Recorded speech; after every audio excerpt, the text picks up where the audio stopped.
Bapatla MLA కోన రఘుపతిపై ప్రతిపక్షాలు చేస్తున్న అనుచిత వ్యాఖ్యలకు నిరసనగా వైఎస్ఆర్ కాంగ్రెస్ పార్టీ నాయకులు స్థానిక రైల్వే స్టేషన్ దగ్గరున్న అంబేద్కర్ విగ్రహం వద్ద నిరసన వ్యక్తం చేశారు.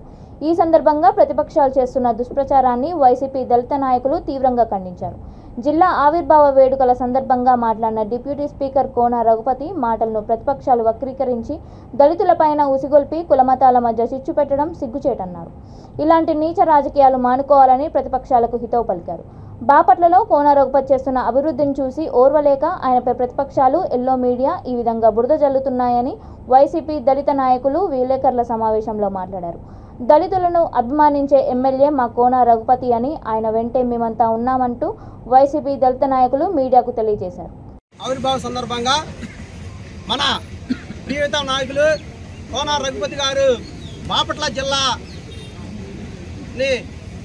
ఒక వసంత చేసే క్రమంలో ఏదో అనుచిత మాటలు మాట్లాడారని చెప్పని టీడీపీ వాళ్ళు కానీ అలాగే కొంతమంది దళిత నాయకులను చెప్పుకునే వాళ్ళు ఈరోజు సోషల్ మీడియా ద్వారా కొన్ని ఆయన మాట్లాడిన మాటల్ని కొంతవరకే చూపించి తద్వారా బాపట్లలో ఉన్నటువంటి ఎస్సీ ప్రజానీకంలో ఒక అపనమ్మకం కలిగడానికి ఆయన మీద చాలా కుట్రలు పడుతున్నారు.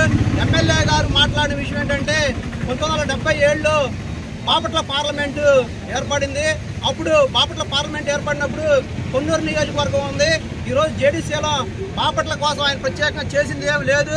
ఆయన స్వార్థ రాజకీయాల కోసం ఆ రోజు కొన్నూరు నియోజకవర్గాన్ని పక్కకు నెట్టేపించి సంతనోతలపాడుని ఒక ఎక్కడో ఒంగోలు దగ్గర ఉన్న సంతనోతలపాడుని తీసుకొచ్చి బాపట్లలో కలపడం జరిగింది.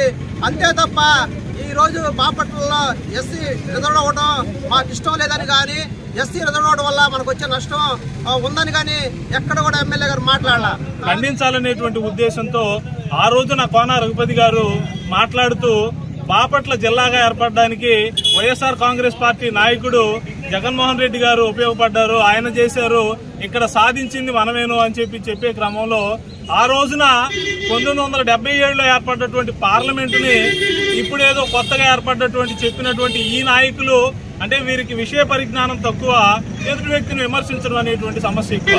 ఇప్పుడు ఏదైతే కోన రఘుపతి గారి జిల్లాని సాధించారో ఆ జిల్లా కేంద్రంలో కావాల్సిన వసతులన్నీ కల్పిస్తున్నారో రేపటి రోజున మన రాజకీయం అటకెక్కిద్దనేటువంటి కారణంతో ఆయన మీద ఏదో బురద జల్లాలని మాట్లాడుతూ ఏదో బాపట్ల జిల్లా సాధించడానికి కాంగ్రెస్ పార్టీ కారణం అంటే అక్కడ చెప్తూ ఒకటే మాట అన్నారు.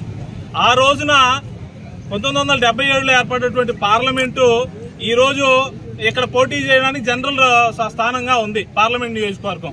అప్పుడు 7 నియోజకవర్గాలు ఉన్నాయి. 7 నియోజకవర్గాల్లో పొన్నూరు కూడా ఒక నియోజకవర్గం. ఆ రోజున జేడీసీలం గారు ఇక్కడ పోటీ చేయడం కోసం ఇక్కడ జనార్దన్ రెడ్డి గారిని నెల్లూరులో పోటీ చేయించడం కోసం దాన్ని ఓసీ సీటు చేయడం కోసం దాన్ని అక్కడ పంపేద క్రమంలో భాగంగా సంతనూతలపాడిని కలిపి మనకి కలిసి ఉన్నటువంటి పొన్నూరు నియోజకవర్గాన్ని గుంటూరు నియోజకవర్గంలో కలపడం జరిగింది. అది అందరికీ తెలిసిన విషయమే. దాని వలన అలా